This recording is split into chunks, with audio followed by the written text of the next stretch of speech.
Welcome to Church Pulse Weekly. It's Carrie Newhoff here. Hey, welcome to all of our new listeners as well. We're so glad to have you. And what we try to do every week is we try to deconstruct what's happening in the world, give you some real-time insight, expertise, some tips, as well as some of the latest data to help you make great decisions in church leadership. I'm joined as always by Barna President David Kinnaman. David, good to have you again this week. Hey, Carrie, good to see you again. Yeah. So we're doing something different. You sat down in person with Kara Powell and talked about her brand new book, but also usually we look at some data at the beginning, but you're actually going to do that with Kara.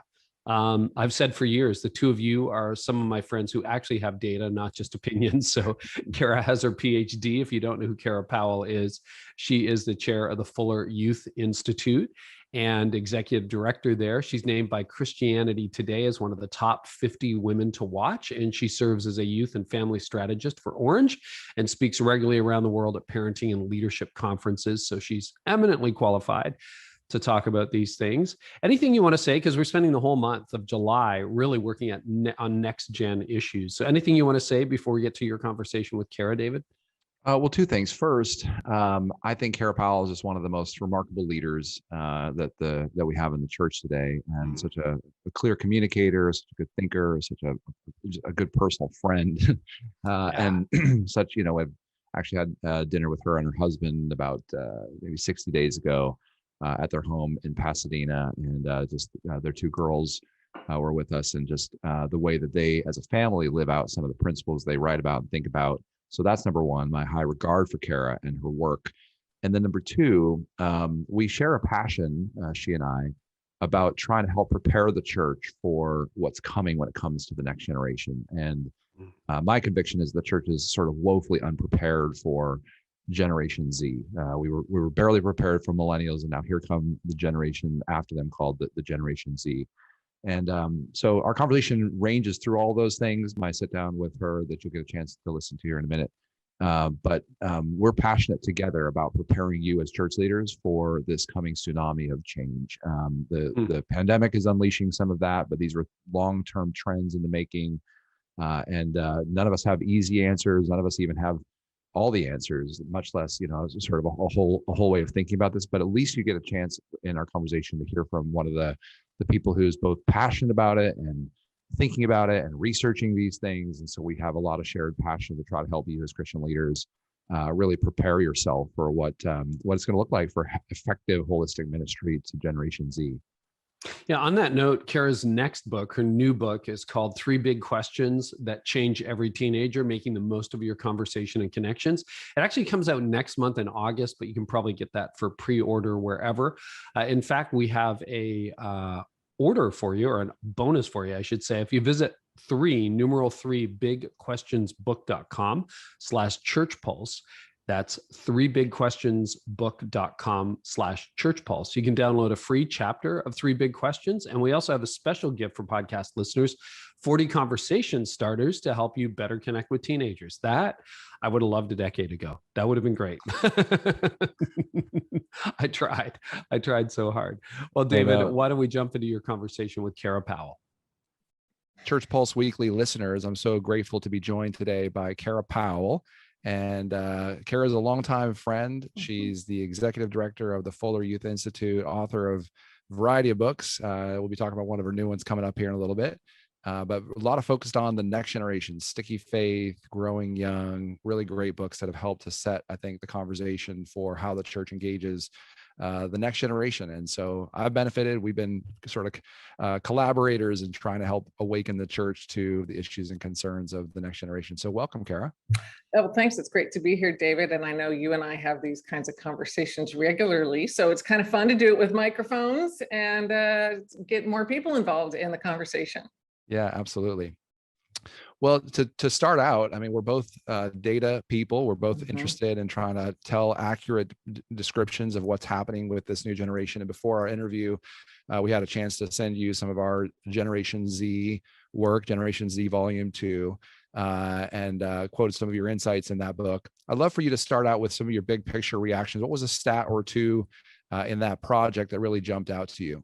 Well, I think Gen Z Volume 2 does a fantastic job describing what's happening with this generation of young people, especially teenagers and college, maybe into some 20-somethings, which is a generation that I'm particularly passionate about. And I thought two of the themes that came out for me as I was rereading Gen Z Volume 2, so I think my second or third time reading through it, is first just the pain that you all picked up as you talked with young people. Stats like 26% of Gen Z feeling anxious, and maybe even more poignantly, that 44% of 13 to 21-year-olds feel lonely a lot or some of the time. Mhm. Now, I'm a glass half full person, so I think that while y'all pointed out well the pain, I think you also pointed out well the potential, the latent potential that is in this generation of young people. I mean, they're already doing amazing things to rock our world, and they're doing that without a lot of adult support helping them do so. I was particularly struck in your data that only about 25% of Gen Z feel empowered, like an adult is really helping them reach their full potential. So yes, this theme of pain and potential wove its way through the booklet for me. Yeah, thanks. Well, I think that you've read it well, and that's certainly a major theme. We even in the connected generation, we looked at sort of global millennials, that sort of the pressures they're facing, the pain they're experiencing, all of which was before the pandemic, Right. and now there's even more of that. What have you seen either in your own circles of young people? You have, you know, sort of Gen Zers yourself. We both have 3 kids. How are you seeing the pandemic affect ministry and some of the pressure and pain and potential that this generation has? Yeah. Well, I think what the pandemic did for churches and families and individuals of all ages. So no matter who you are or what group you're a part of, I think the pandemic revealed some of the underlying conditions, to use a phrase that is associated with the pandemic quite a bit, some of the underlying conditions, the good, the bad, and the ugly, of what we were kind of keeping covered, the pandemic brought to the surface. And so, you know, I would say when it comes to churches that were very relationally focused, were authentically loving young people, loving them unconditionally, well, if that was happening before the pandemic, those relationships just flourished. For those churches or ministries that were super program driven and using more of an attractional model to invite young people or draw young people toward them, that was harder to pull off in the pandemic. I think most young people would rather watch a good Netflix show than church on Zoom, unless they're relationally connected. And so, yeah, I think it was a bit of a litmus test to show us how are we really doing in some of these values we espouse. The pandemic revealed the reality. Yeah, that's great. I mean, that's a great answer, and I think that's a very insightful. Another aspect of the Gen Z Volume 2 book that we looked at and some data was this idea of how driven and ambitious this generation is. 3/4 of Gen Zers agreed with the idea that they've been successful thus far in life, which 77%, it's a huge percentage. I often think about the Minority Report, the 23% who say they don't feel that's the case. Yeah, absolutely. And then you've got looking toward the next 10 years, 91% of these Gen Zers, they're teenagers and early 20-somethings in our research, agree they hope to achieve a great deal. Yeah. And so they've got high expectations for themselves. What would you tell us as parents and then also as leaders of the church to help disciple an ambitious generation? Thoughts on it? Well, I'm an Enneagram 3, the achiever. So I like drive. Like, I think it's great that this generation is proactive. What's your Enneagram? I forget. Well, I'm actually going through some coaching right now. I've been like an Enneagram holdout. So before I announce it here on Church Pulse Weekly. Wow. Okay. Well, that'll be a big day. Like, I can't wait sure. until you're ready to share it with us. My mom David. will be tuning in that day. That's all. Yeah, exactly.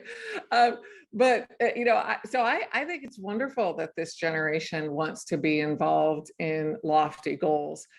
I wish, back to what we talked about a few moments ago, I wish they had more adult support in order to achieve those goals. So the fact that only, again, 26% feel empowered, I think is an indictment on us, those of us who say are over 25 or over 30. But I think this generation has a great sense of agency.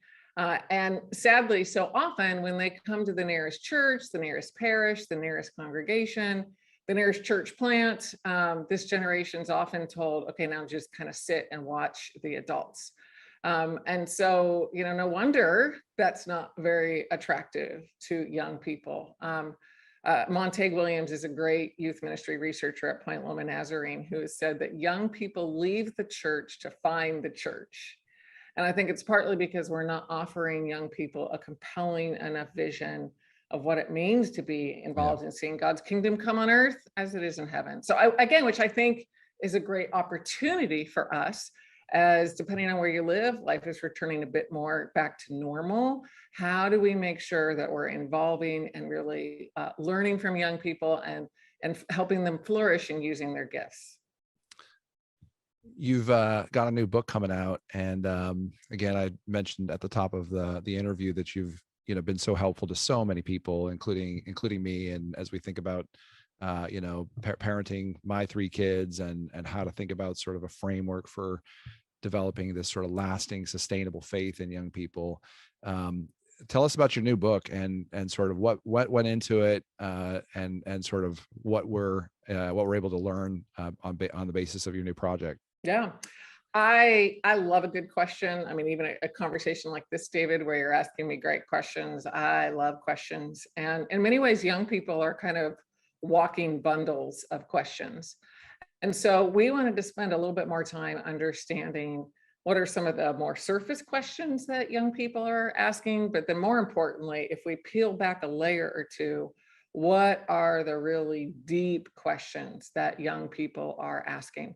And so we spent time with young people. We worked with churches and leaders across the country to identify a relatively small sample, total of 27 teenagers who we spent anywhere from 4 to 6 hours with each of those teenagers one-on-one, asking them a whole bunch of some lighthearted, but mostly pretty deep questions. And we really prioritize ethnic and racial diversity. So of the 27 teenagers, 7 are kids who were white, and the other 20 are kids of color from all different cultures and ethnicities and backgrounds, which we think makes for a really, really rich sample. And then we took that and brought that into dialogue with surveys we've done in the last few years with over 2,000 young people. And so between the two, we had kind of the breadth, but then we had the depth. And we were able to identify the 3 big questions that change every teenager. So that's actually the title of the book, 3 big questions that change every teenager. And those are questions of identity. That's number 1, who am I? Belonging, where do I fit? And purpose, what difference can I make? And now, again, those of us over, say, 25 or 30, we're asking those questions too. I mean, I think every day I'm wrestling with my own identity, my belonging, and my purpose. It's just that for me and for most of us, those questions are a little bit more at a low simmer. But for teenagers and young adults, they're at a rolling boil. Like it's a really intense season of asking those questions.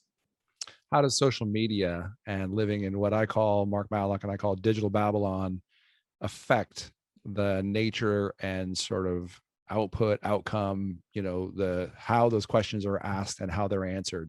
Yeah. I love technology. I mean, it's technology that's letting us have this conversation, right? And then it's technology that's helping people listen to this conversation and chime in their own ways. So I'm a fan of technology. And when it comes to identity, belonging, and purpose, technology, social media, it's a bit of a mixed bag. When it comes to identity, if you spend any time around young people, you know that social media really does define a lot of who they are and how they think of themselves. And they spend a fair amount of energy thinking about the image or the identity that they want to project out to the world. And so, I didn't know what a brand was until I think I was in my young 30s, and here, 12 and 13-year-olds know what a brand is and are working on their own personal brand. So in many ways, social media is wonderful because it's a tool to kind of get a sense for who you are. The challenge is it also gives all sorts of opportunities to project false images of yourself and compare yourself with others. So again, kind of a mixed bag in identity. When it comes to belonging, similarly, there's a lot of young people who would say that social media helps them feel very connected to each other. And we saw this in the pandemic, that for many teenagers, social media was a social lifeline to help them feel like they were involved in others' lives. But the flip side is social media also shows us what we're not a part of. And, this is true whatever age you are. So I mean, here, I'll be a little bit honest here. Well, I've been honest the whole time, but I'll be even more transparent here for a moment. Like, I don't check social media on Friday night or Saturday night because, my Friday nights and Saturday nights are a lot of heating up leftovers and watching a show on Netflix with Dave, which like I love, but I go on social media and everybody seems to be having a better Friday or Saturday night than I do. So like I, as somebody who's older than 30, I navigate with ways that social media helps me feel like I belong and stay in touch, but can also make me feel rejected, abandoned, more isolated. Yeah. And then purpose, if I can just say one last thing on purpose. Gosh, I'll tell you, social media helps kids know a lot and know the injustices of the world.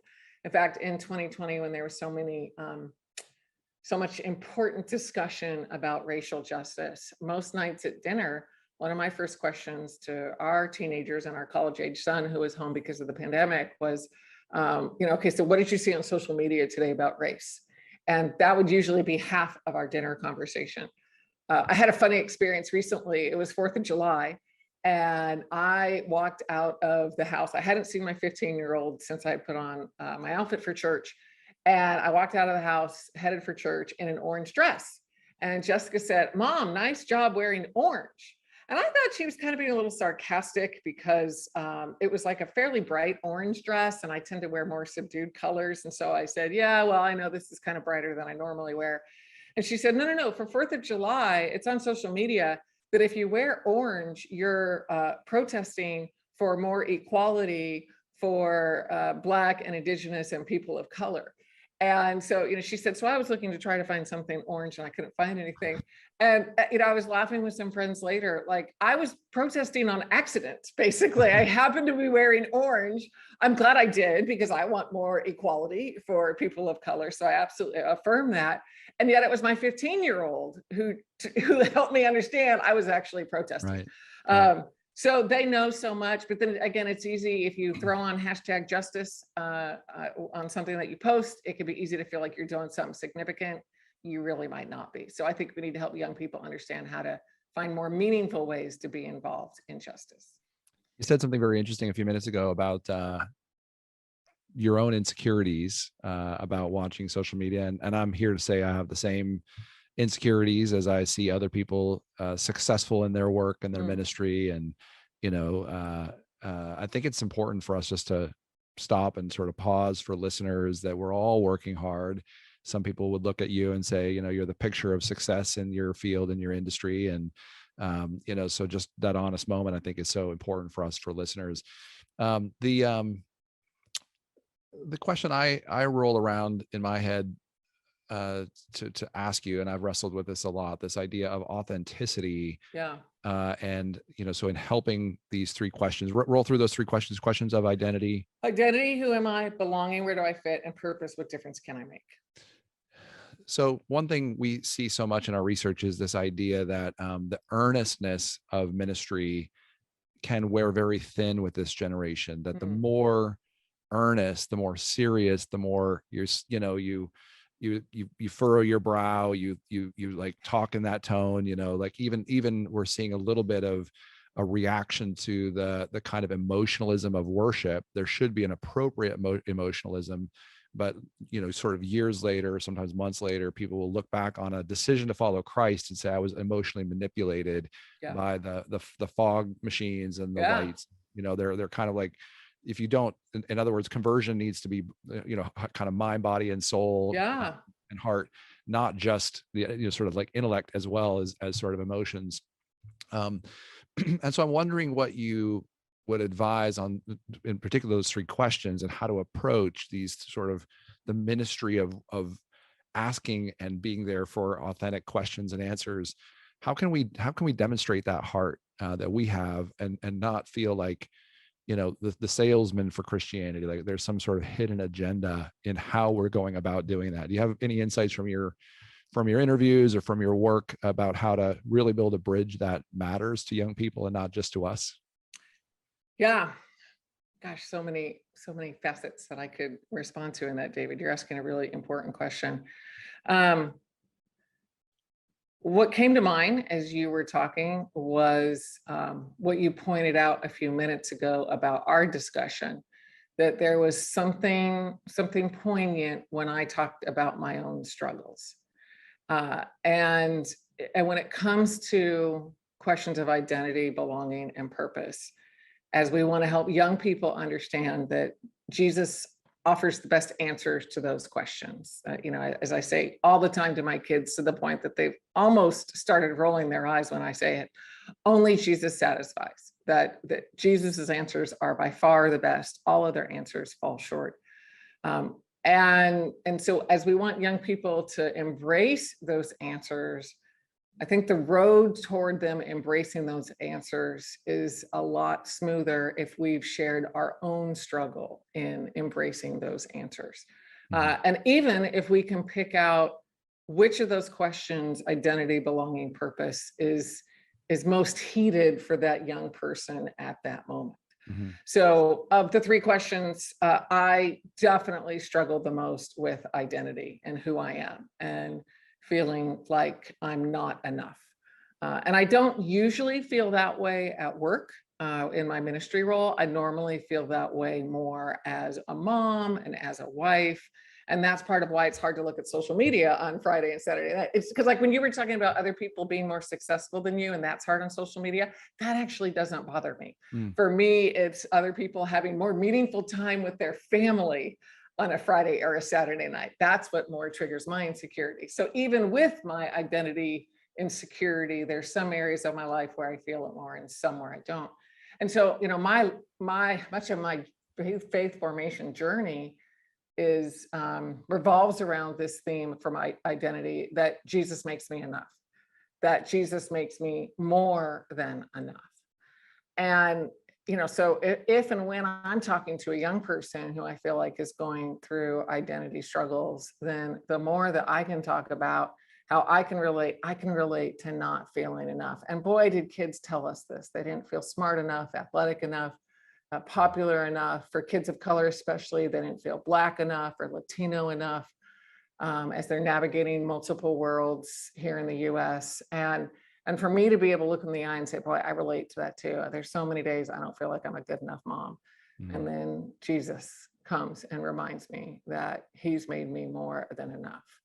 That's far, I should say, that's certainly very meaningful, much more than any attempt that I might make to try to emotionally manipulate a young person. And that's true for our talks too. I kind of framed it as a one-on-one conversation there, but when it comes to our small groups and the preaching and the speaking that we do, the more that we can share our own struggles with identity, belonging, and purpose as we're pointing young people and people of all ages to Jesus's best answers, I think that feels really true and has integrity then. Yeah, so good. Jesus is enough, and he makes me more than enough. Yeah. So good. That's in my prayer journal. Like, I pray that every day. I have 10 prayers I pray for myself, and that's one of them, because I just need to rivet my mind on that. Yeah, that's so good. Your book, you talk about the fact that this isn't a youth group issue, it's a family issue. And you just talked about, your own perceptions that you're not enough when it comes to being a parent. But what about parents who are trying with mixed results? At what age is too late to try? Give us some input about why this is more about a family issue. I'm a new single dad. What do we do as we're struggling with the insecurities and the sense that we're inadequate as moms and dads? We all feel inadequate as moms and dads and stepmoms and stepdads and caregivers and foster parents and grandparents. I mean, I don't think in all of our research, David, all of my research at Fuller, I don't think I've met a parent who doesn't feel inadequate. Have you ever met a parent who doesn't No. feel inadequate? So I think we all feel that way. And again, in the spirit of being authentic with our kids and in touch with our kids with what's going on with their identity, belonging, and purpose struggles. When I'm struggling with feeling particularly insecure, I try to ask myself, what's being triggered with my identity, with my belonging, or with my purpose in my own family? Like, how is whatever's happening with my teenager or young adult, because that's the age I'm parenting now, how is that triggering my own insecurities with identity, belonging, and purpose? And then as important is understanding what is bubbling to the surface for our kids. And I think if we peel back a layer or two, most of the time with what's happening with our kids, it's their own quest for identity, belonging, and purpose that is driving them. So not too long ago, our 18-year-old Krista, who you've met multiple times, and it was awesome to have you over for dinner a month or so ago, and get to have, I think we had carne asada that night together. So that was awesome. And Krista loves being with her friends. She has and we've talked about this, she and I talked about this. She has a strong drive for that sense of belonging, especially from peers. I think she feels secure in her belonging at home, but she's hungry for time with friends. So she's out of the house a lot.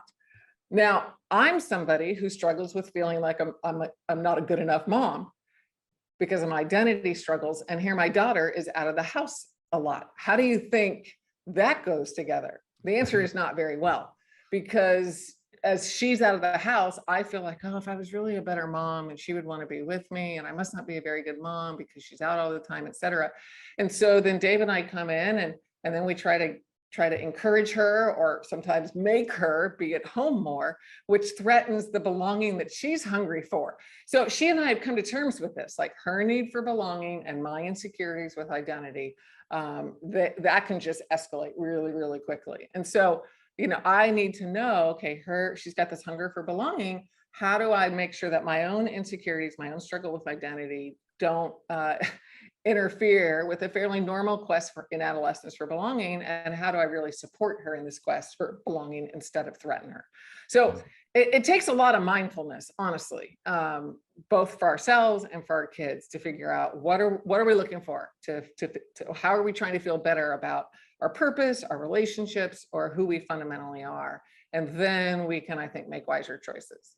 Well, I love that you're providing a way of thinking about this book as not only like things to do for the next generation, but also a mirror with which to look at our own parenting, leadership, ministry culture, because we'll have both strong expressions of a positive outcome towards those three questions, but also, by being able to articulate our own inadequacies, I think we become better leaders, better parents, better partners with the next generation, which leads me to another question that I've been thinking about a lot in our work in studying next generation.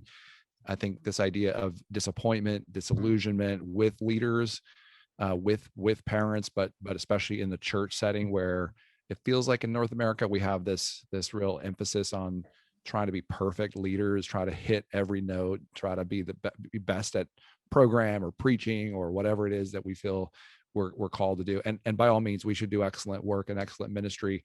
But when we mess up, how do we help this next generation not grow disillusioned with the church? Yeah.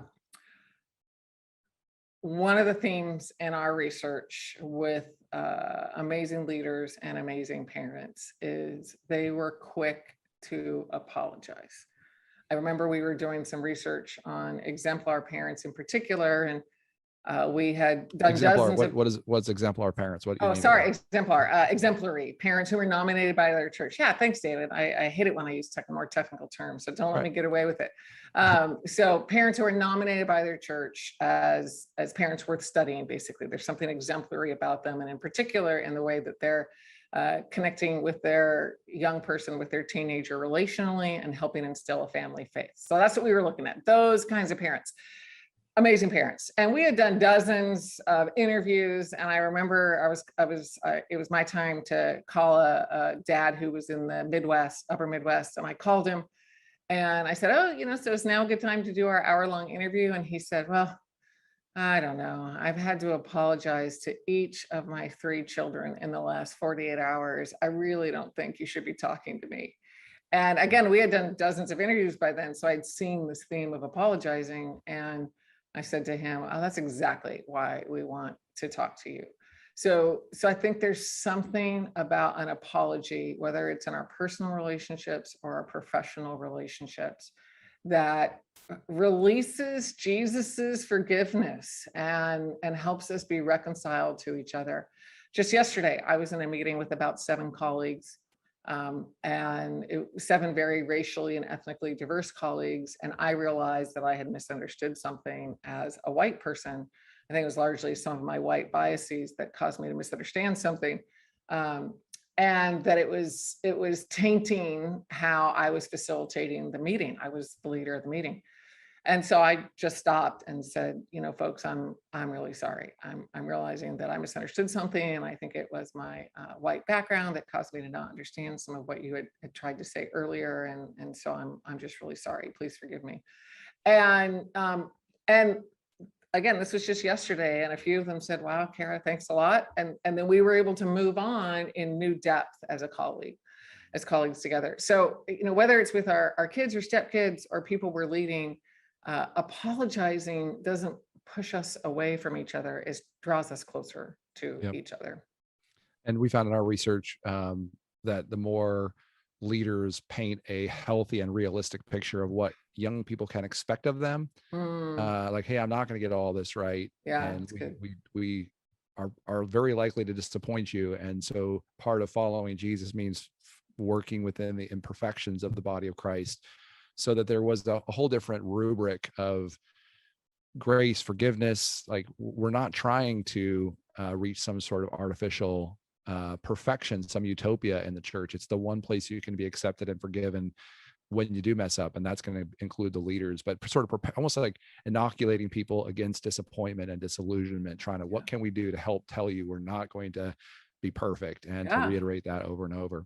And it seems like that also prevents them from putting us on a pedestal, right? Which is tempting to do, to put a leader on a pedestal. But I think when you put a leader on a pedestal, they're inevitably going to fall off that pedestal, because there's only one leader who belongs on that pedestal, and that's Jesus. The rest of us all belong at the feet of that pedestal, worshiping Jesus.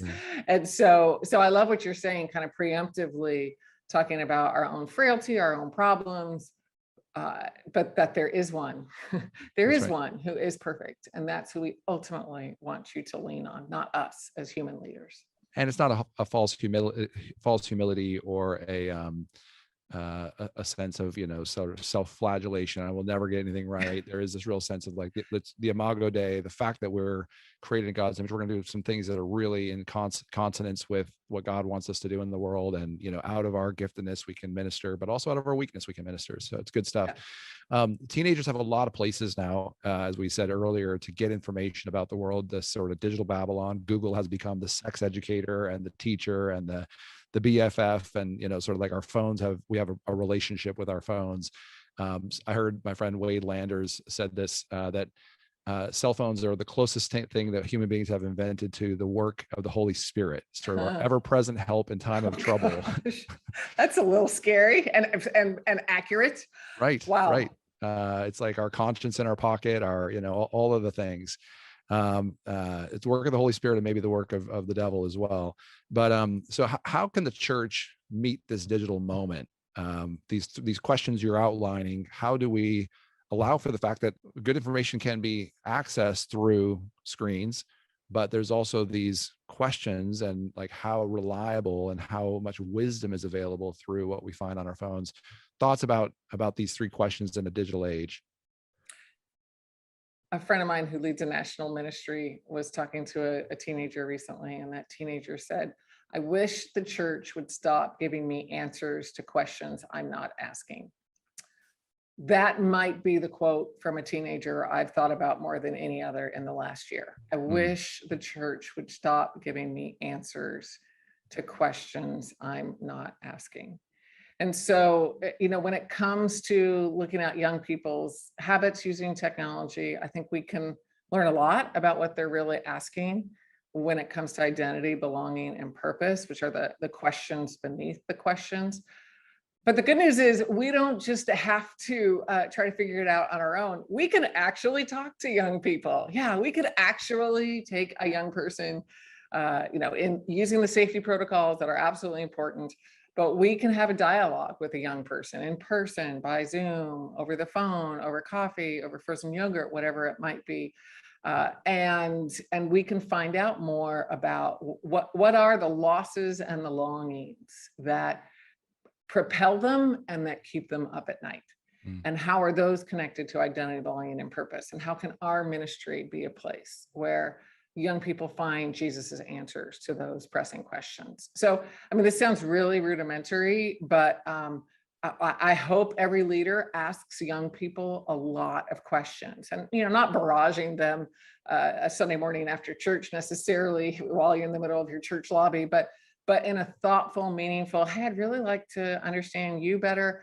We've had a lot of people use questions in the book and even kind of use the book as an excuse, like, hey, I got this book with a bunch of questions. Could you and I get together sometime and I can ask you some questions? And so you even structure it almost like an interview, use that as an excuse to ask young people questions about their faith and their relationships and how they want to be involved in the world. We did a little bit of study, and by one count of the Gospels, Jesus was asked 183 questions. Now that's amazing, but here's what's more amazing. What's even more remarkable is that Jesus himself asked 307 questions. So Jesus was asked a lot of questions, but he was always asking questions in return. And so let's take that curious posture to try to understand what's happening at the surface and what's the identity, belonging, and purpose question beneath it. So awesome. Tell us again the name of the book and a little bit more details about where it's available. Yeah, the book is called 3 Big Questions That Change Every Teenager. I co-wrote it with my good friend and colleague, Brad Griffin, and it's available at 3bigquestionsbook.com. And in fact, David, because we at Fuller, we love you and the Barna team so much, we've actually set up a special website that if your listeners go to 3bigquestionsbook.com/ChurchPulse. Okay, so ChurchPulse is what you add to the web domain. You can get a free chapter of the book. You can get this special gift. We've got 40 conversation starters to try to ask the questions that we're talking about that can lead to meaningful depth, all to help you connect better with teenagers and to help people in your church connect better with teenagers. So I'm sure you'll put that in the show notes, but we'd love to have your listeners, friends of David and Carrie, come to 3bigquestionsbook.com/ChurchPulse. So I'm sitting here grinning, looking at how you are year by year stepping more and more into your calling and into your spirit-led confidence as a leader and as a person who's advocating for and working with the next generation, one of the best listeners to the next generation that I think I've encountered in our work in the world. So what drives you? How can leaders get a picture of what you dream about when it comes to this next generation and how the church can intersect their destiny?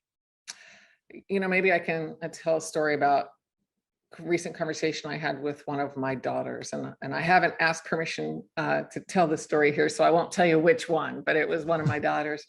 And this daughter was talking about what was frustrating her about our local church. They love our church, but they see its warts.